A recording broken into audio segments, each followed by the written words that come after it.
Welcome to part 2 of Bob Lazar's story on UFOs, UAPs, and aliens. If you haven't seen part 1, make sure you check that out. We will leave a card above right now. Once you're done with that, hop over to part 2 and join us here. As always, support the show by hitting that like and subscribe button. Without further ado, let's go ahead and continue. I don't think anybody really knew anything. They could just watch what was going on and make note of it. How long were you there? I'd say about 6 months or so. And what progress was made while you were there? Well, we came up with a bunch of reasonably good ideas about how the reactor worked. And one of them was the square base of it was essentially like a cyclotron, which is a small particle accelerator, a circular one. Particle accelerators, linear particle accelerators are just a, long tube essentially, and they accelerate particles with high voltage and radio frequencies till they reach high speeds. But a cyclotron does that in a small circular area. And there's this very heavy element fuel, element 115, something that wasn't on our periodic charts at the time. But it is now. It is now, yeah. When did it become on the periodic table now, the way the charts now? I don't remember. Do you remember when they... 2004, Darmstadt, Germany, I think, is where they first fabricated 4 atoms. They lasted 220 milliseconds with the atoms. It's nothing, right? And then it later was discovered a couple more times they could fabricate it. Then they gave it a place then on the periodic chart after that, called it moscovium. So they told you about this stuff in 1982? Yeah, well, no, we not kind of... 1982. What year was this? It was 88 and 89 when I was there. Oh, okay. 82 is when 82 was I when was you at were at Los Alamos. I'm sorry. Yeah. So 88, 89, they told you about this stuff. So this was not like... No, they didn't tell me about it. That's one of the things that this group came up with. That is wild. That is wild. It kind of builds credibility of his story, of the fact that he came out in the 80s, I think, with this story, or at least the early 90s, talking about element 115. And I believe he even had some of the actual element 115 that he kept. And the FBI raided his house and his warehouse where he does other scientific research and stuff like that, looking for this element 115 that supposedly didn't exist at the time. So he's talking about this element 115. It ain't even on our periodic table. It turns out, well, we created a synthetic version through a collider, and now it's part of one of the elements on our periodic table. That's crazy how that lines up. Like I said, it builds credibility. God, I keep losing my train of thought with this thing. So this one area, this element 115 was the fuel. Yeah, it was the fuel.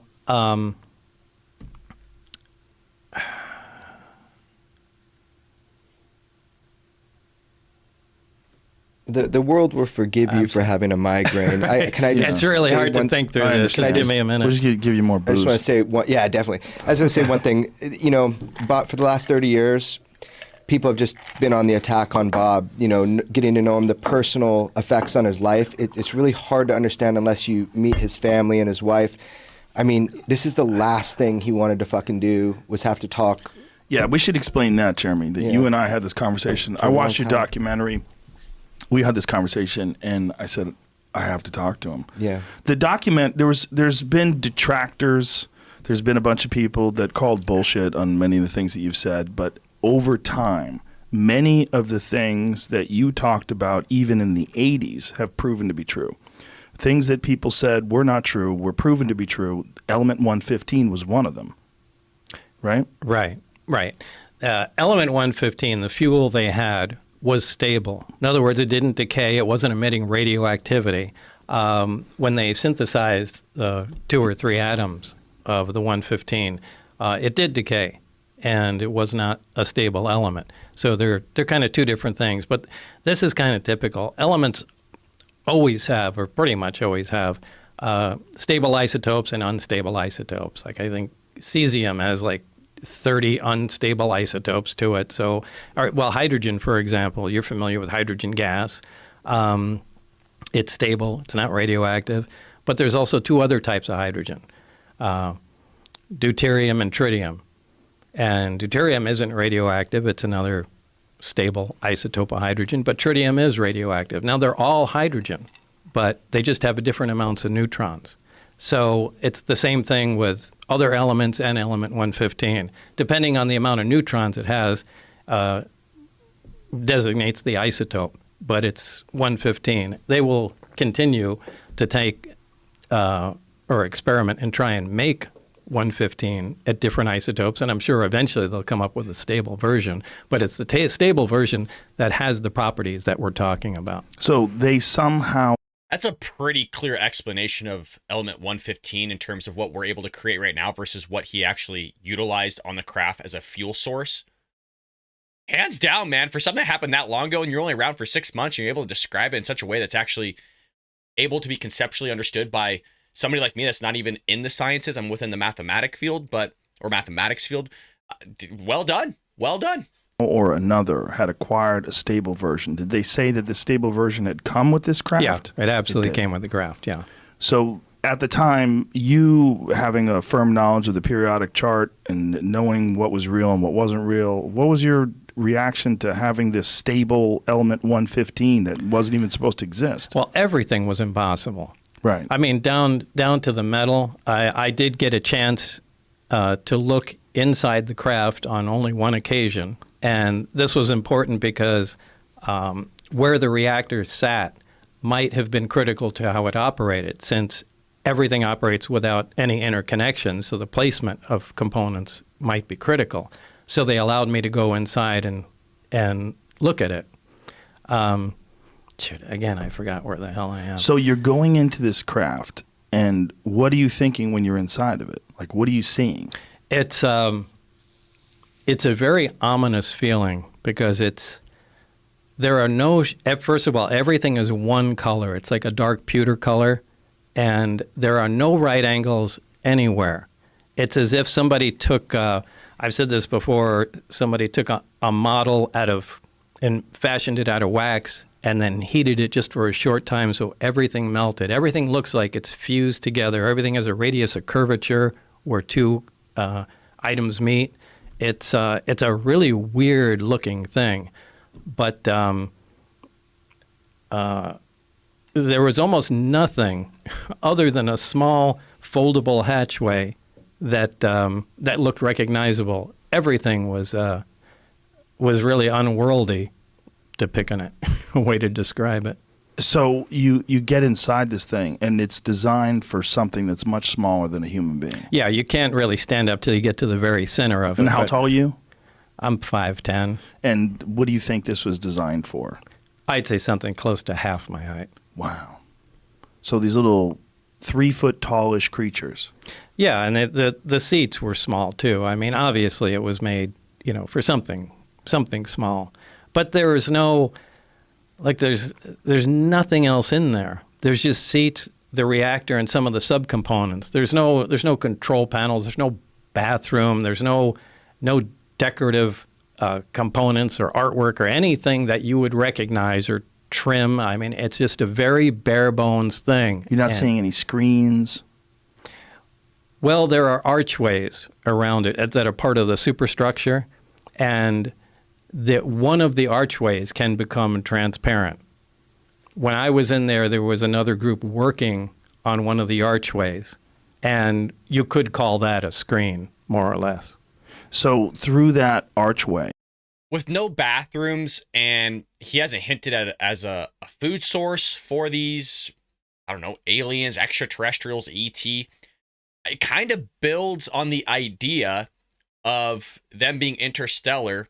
And just as we get into our car to go from one place to another that's relatively short distance, you don't need a bathroom in a vehicle necessarily if it's a short distance. And if they're able to travel trillions of light years really quickly in a short distance, why would you need food or a bathroom? Because you're just going to be coming back and forth really quickly. You're not here to stay. You're just here maybe to observe or do some sort of experiments or abductions, whatever it may be, right? So it's interesting that he brings it up because, again, like I said, there's no bathrooms. You might have food in your car, but if it's a short trip, hey, there's no reason for it. Or the guys that were there before just took it out. Not the bathroom, but the food. It would maintain the solidity, the solid, whatever metal it was. Yeah. But you could see through it? Yeah, it just became transparent. Yeah. I saw that happen once or twice before I left. Did you ask any questions about what the fuck No, that there's was? no asking There's questions. no asking questions. No. But when you watch something become transparent, and you realize it's still there, but you could now see through it. Yeah, I mean, now that's not that impressive. We do have some liquid crystal materials that are like that. You know, they have I've seen that in smart bathrooms. glass. Yeah, they call it smart glass. So this is just, and I don't know if the craft is made of, you know, an advanced metal or a ceramic. It was cold to the touch, so you know, I would lean And more again, towards a metal. You're not allowed to ask questions. No, they work on the buddy system, so I can only exchange ideas and talk to Barry. Now this really interferes with science because science is based on free discussion, and ideally you get a bunch of guys together, exchange ideas, work on problems, and that's how things move forward. But they're so over the top concerned about security, they split everything off, and everybody becomes stagnant. It just destroys any of the progress you can make, or at least makes it go so slow.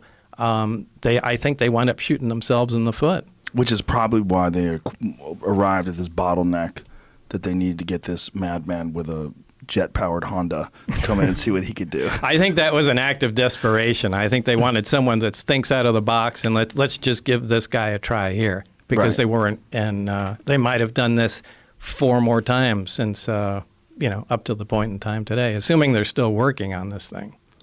And when Or the fact that he's expendable, because in part 1, he talked about how the guy that he was replacing probably blew himself up trying to basically go inside this energy source, this reactor.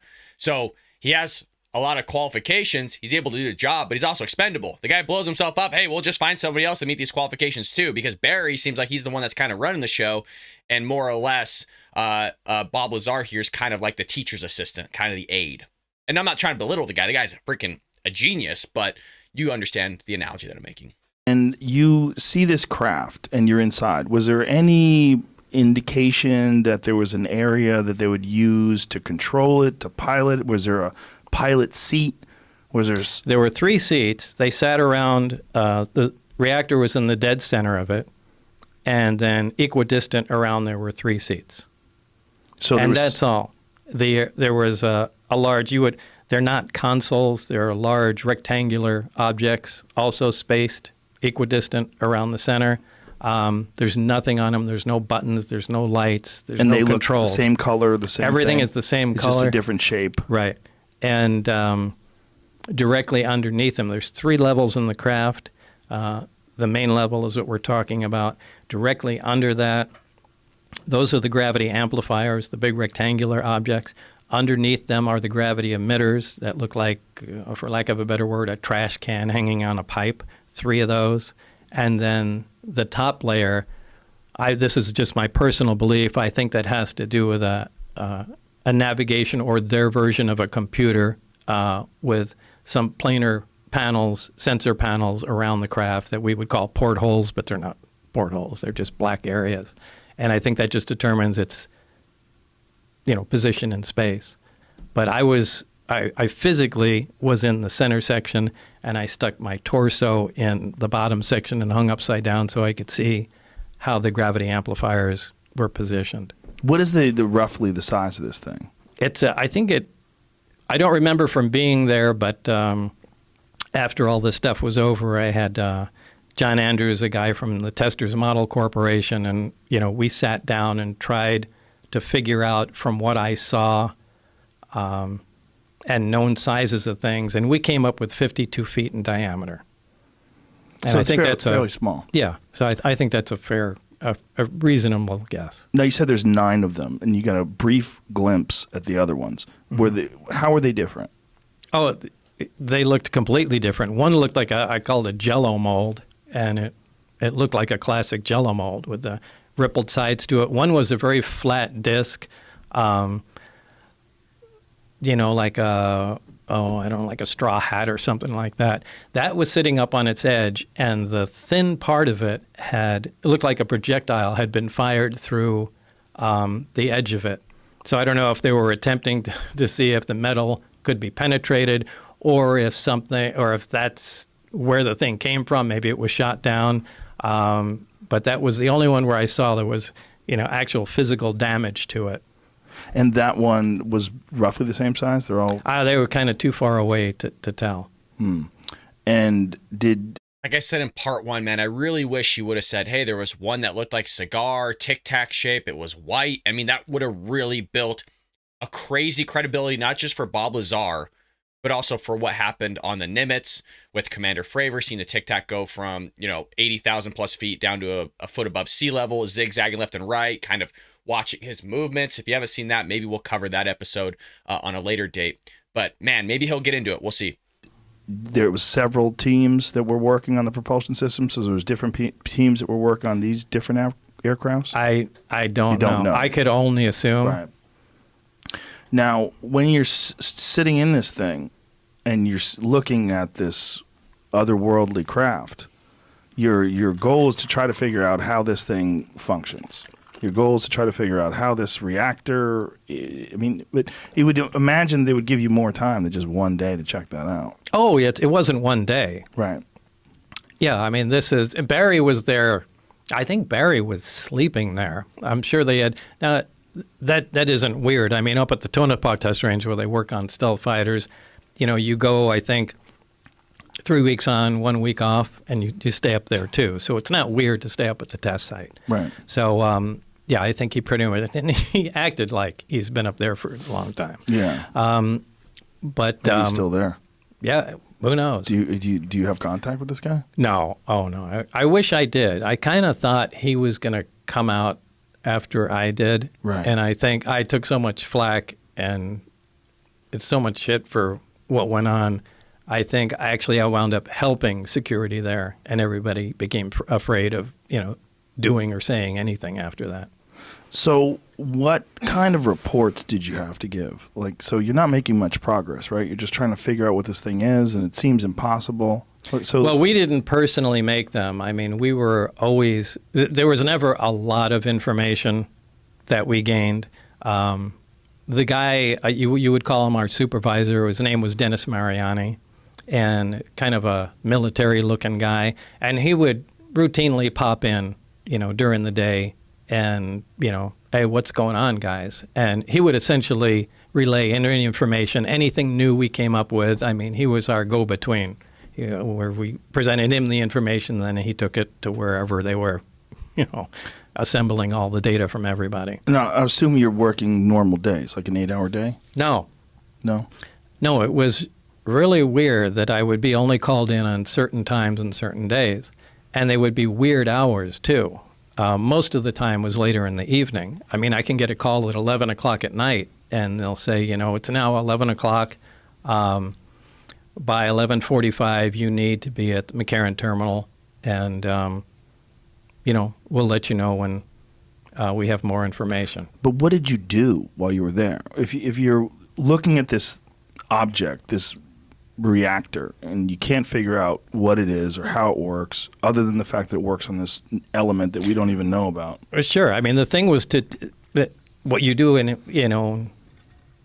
with anything. If you're trying to analyze it, all you can do is perform tests.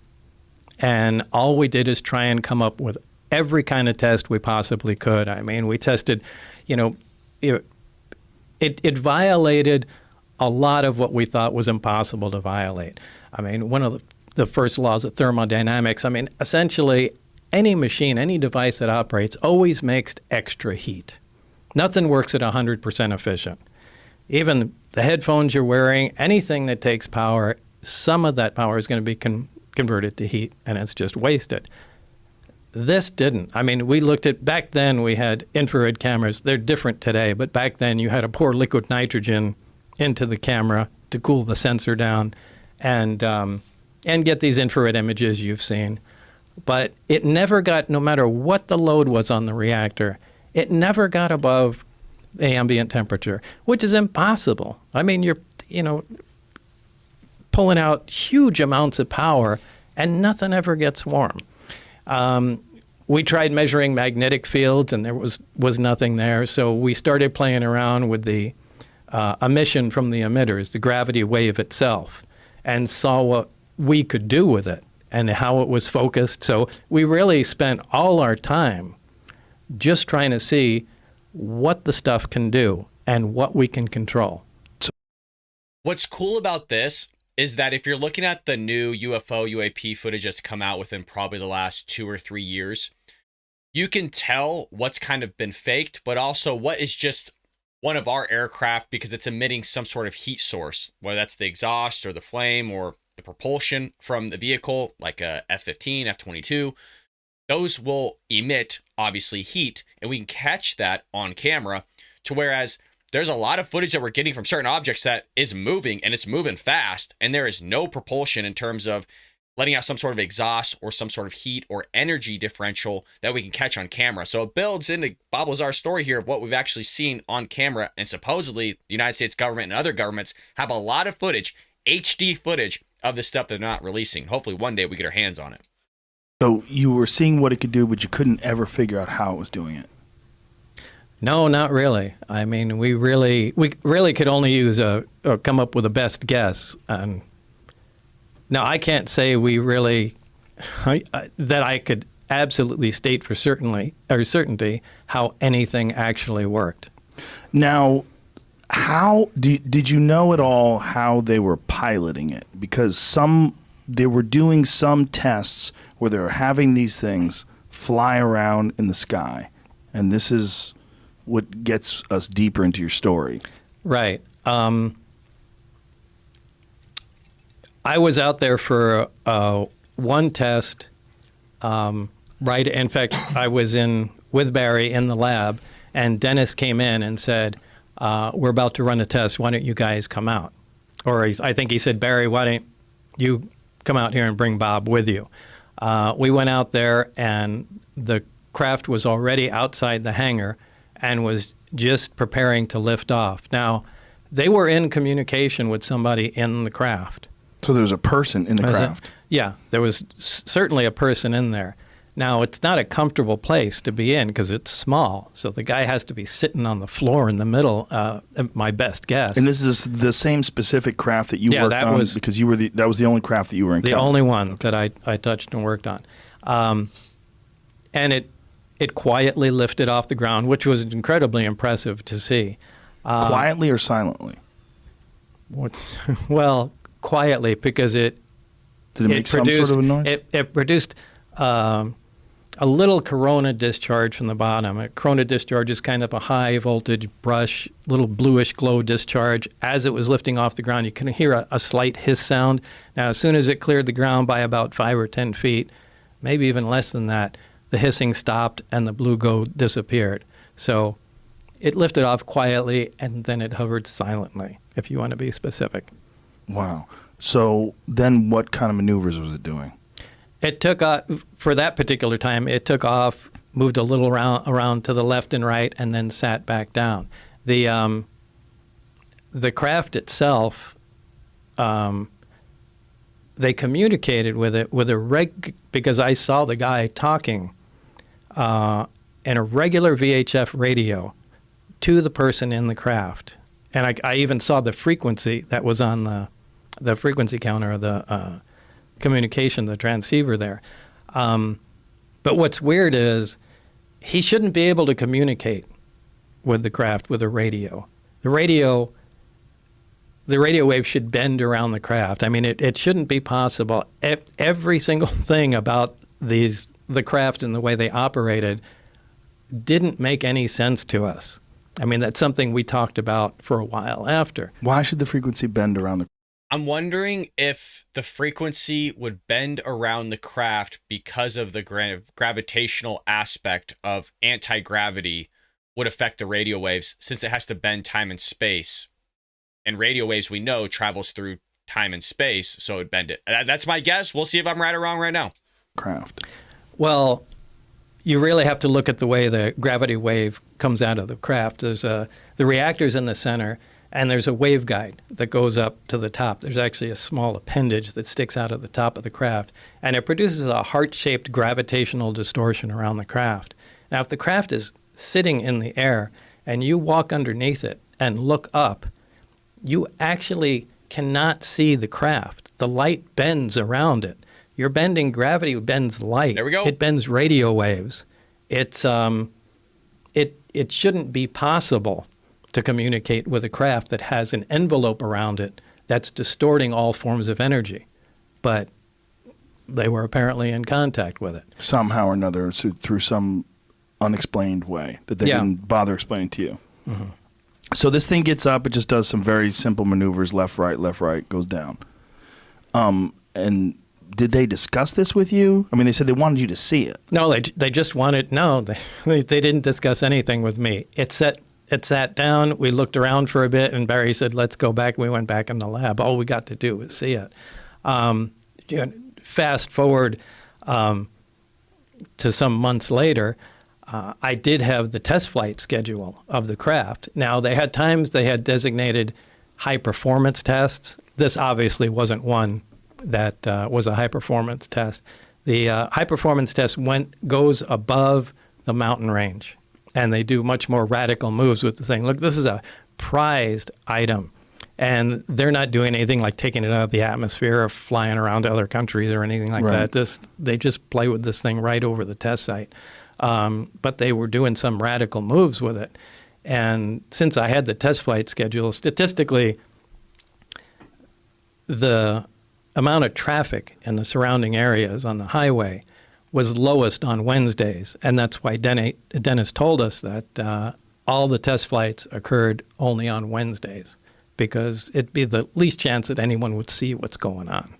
And this was before the government had expanded the forbidden territory around Area 51 and Papoose Lake and all that stuff, right? Yeah, I think that occurred after my story came out. Then people started going up on the mountaintops and trying to look down into there, and they kind of freaked out and then did the land grab and pushed everybody back. But yeah, I think all that occurred long after, that I came out. So you're working there, and while you're working there, you're under this crazy schedule.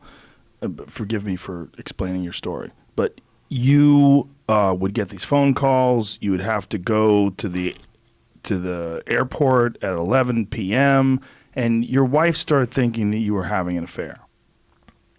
Yeah, apparently so.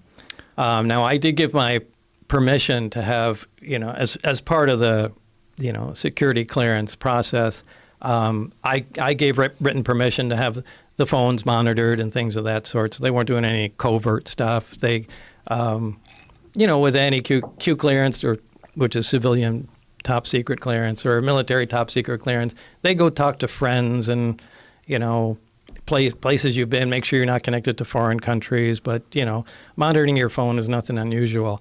However, they insisted that, you don't even talk to your loved one, to your partner, to your wife, whatever, about what's going on. So she was essentially in the dark and didn't know the phone was being monitored. Well, part of the security clearance is that not only do you not have any connections to foreign countries and aren't a maniac, but you have to have a stable home life too. Well, she started having an affair with a flight instructor. Now, they were monitoring this on the phone, and they knew it, and I didn't. So they stopped me. That is a terrible story. The guy is grinding, right? He's trying to pay the bills. He's working on some crazy stuff, which I'm sure has to do with a lot of stress because you're working on something that's you've never seen before. Nobody's ever seen before. Your wife's cheating on you. You're being listened to and watched, and all this stuff takes place, man. God, what a terrible thing to go through. Coming in, and their attitude at the time was, we need to see how this is going to play out, and if Lazar is going to get a little weird or anything. So let's just, hold him off from coming in and, see what happens. And they explained this to you, what was happening? Well, after the fact, yeah, because time kind of went on, and there were guys that were following me around, and I started getting a little concerned, going, well, shit, are they booting me out of the project? And if so, they're not just going to let me hang out at home and go get a new job knowing what I know. So as time went on, I started getting a little concerned, and I took my closest friends and just kind of got together and I said, hey, remember that job I told you about? This is what's going on. And you don't need to take my word for it. Wednesday night, we need to all go out here. I want to show you what's going on. So I took everybody, and we went out to, remember, since I had the test flight schedule, and went outside the base, out into the desert, and so everybody could see, one of the high performance tests. Interesting. So I'm wondering if he was more or less pushed out, where he wasn't tired of doing the job. He wanted to probably continue doing it. But when you have the feds on your you-know-what night and day, they're tracking you, they're watching you, you think, hey, these guys are going to kill me. Seemed like that's kind of what he was leading towards. They're like, I need to at least get this story out some way, shape, or form. I need to let my friends know what's going on. So if I get ousted, they're not like, oh, he committed suicide, like we see with the Clintons all the time, right? Somebody connected to the Clintons all of a sudden shoots themselves or drop off the building. It's like, oh, it was suicide, right? They just disappeared somehow. So rather than him just disappearing, he's like, I'm going to cover my you-know-what, get everybody out there to film this stuff. And if something does happen to me, at least they have some sort of tracking to a bunch of group of friends to tell a story. Makes sense. And, it left quite an imprint on everybody, so they knew I wasn't. And there's videos crazy. of these tests, right? Yeah, but remember, this is it's in the dark in the 80s with a big monster-sized camcorder, and you got, a bright light jumping around. But, yeah, I mean, we did video of it, but there's no, by today's standards, it's. But is your video specifically available, the video that you took? Yeah, well, George Knapp has it. Is it online? Do you know? I have no idea. Jeremy? Yeah, I show clips of it in my film. It's online, and someone did a deep analysis of it. It was interesting to take a look at how. Pull this microphone up to your face. Keep it about a fist from your face. All right. To see how his video looks now. But as far as video evidence, I mean, we are talking 80s camcorders. The most important thing is the human story here. Everybody that he took up there on 3 separate occasions, they don't all like each other. They don't all talk. They all agree on one thing. They saw something that night at the exact point in time and space that Bob Lazar said. And remember, this is 17 miles south of Area 51. No one even knew really about Area 51. We're talking Papoose Lake, and they all agree. They saw something that night they had never seen before, and they've never seen since, right when he said it. So that's one of the 6 things where I'm like, how did he know? You can dismiss him. I tried to dismiss it. But some things we can't get around, and there's about 5 or 6 of them. How did he know about those? If Jamie wants to find that video right now, what would he look under? Bob Lazar, UFO, S for Area 51, just kind of like that. So it's like the S for UFO video, Bob Lazar, and a guy does an analysis, but you're analyzing these 80s videos. Right. He from the very beginning, Bob never said, I'm sure it's super pixelated, like 144p. What's interesting is just the light aspect on basically the movement of it. That would really be the telling sign of the story of things zigzagging everywhere.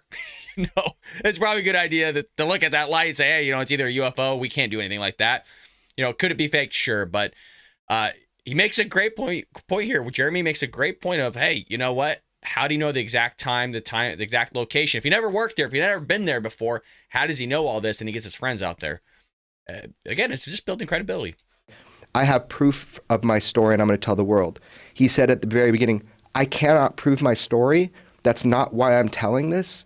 George Knapp convinced him to tell people, and he lived through it. And I didn't believe it either until I talked with George. Okay, so you film this test flight, one test flight, and then you get caught. Actually, it was, I think, the 3rd time, because we went out there the first time.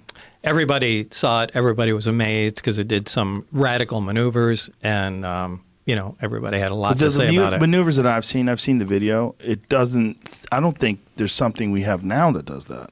No, in terms of like a human piloted craft. I mean, I don't know, obviously, what the government. No, it's impossible. Nothing can move like that. And remember, we didn't start filming from the very beginning.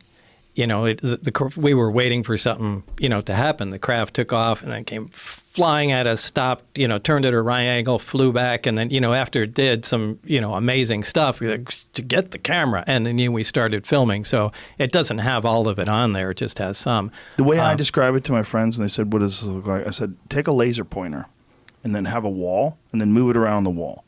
Like, how it moves around the wall? It doesn't seem like it has anything to do with inertia or physics, or it's not impeded in any way by the atmosphere. Yeah. That's what it looked like. You're essentially separated from reality. As crazy as that sounds, with being in its own gravitational envelope, inertia is not going to affect it. And, this is... Makes sense. This is how some of those recent sightings of Commander David Fravor, I'm sure you've heard of the Yes. Tic Tac UFO. I mean, he describes exactly, the thing operates exactly the way I was describing. That's why he was interested to talk to me. But we saw this, and, on the way home, it's like, hey, we got away with it. We should try it again the next test flight date. So this became a thing to do.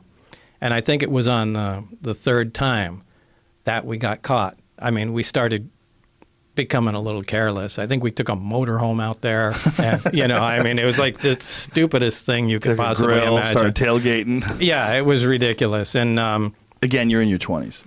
yeah, and what was funny was we went out there, and my friend Gene Huff and I were leaning on the front of a vehicle, and just for some reason we just started talking shit. Like, well, I hope they realize that, I don't remember what we were saying, but, that it's something about attacking the base or something along those lines and stealing the craft or something like that. Something crazy. And then about 20 feet in front of us, we see a little green light fall on the ground and roll to us. And unbeknownst to us, now it's pitch black, you can't see your hand in front of your face. There were a bunch of guards standing right out there, and they had a night vision scope where they were like from here to the wall looking at us, listening to us, and the guy dropped it, and the scope rolled over to us, and you could see the green screen. We turned the lights on, and all these guys are there. So it was... Whoa. Yeah. So we did incredibly stupid stuff and got caught, as we should have. Cause So when they catch you and they bring you in, then what happens? Well, I went in for debriefing. The following day, I went to Indian Springs Air Force Base, which is kind of a defunct base that they used to use at the nuclear test site. And this is when they brought out the transcript of the phone call with my wife. And, they sat me down and we said, when we meant to keep the secret, we meant you can't tell your friends, right? And it just being sarcastic and trying to. Mm-hmm. And then they got real serious. But this is where they, took the transcript out and were reading me what my wife and, our friend were talking about. And I don't know, it was a hard time. So what happens from there? Well, folks, what happens from there? We got to wait for a part 3 here on Supernatural Saturdays. If you're curious what Supernatural Saturdays is, because again, we are a political show, the Bald Brad Show. It's an opportunity to take one day out of the week to step aside from the politics and just the craziness of the world and dive into something fun, the unexplained, the paranormal, and the supernatural. We will be back next Saturday here for a part 3 and maybe even a part 4 here if you guys want to continue this of Bob Lazar's story. As always, hit that like and subscribe button, and I'll see you here tomorrow on The Bald Brad Show.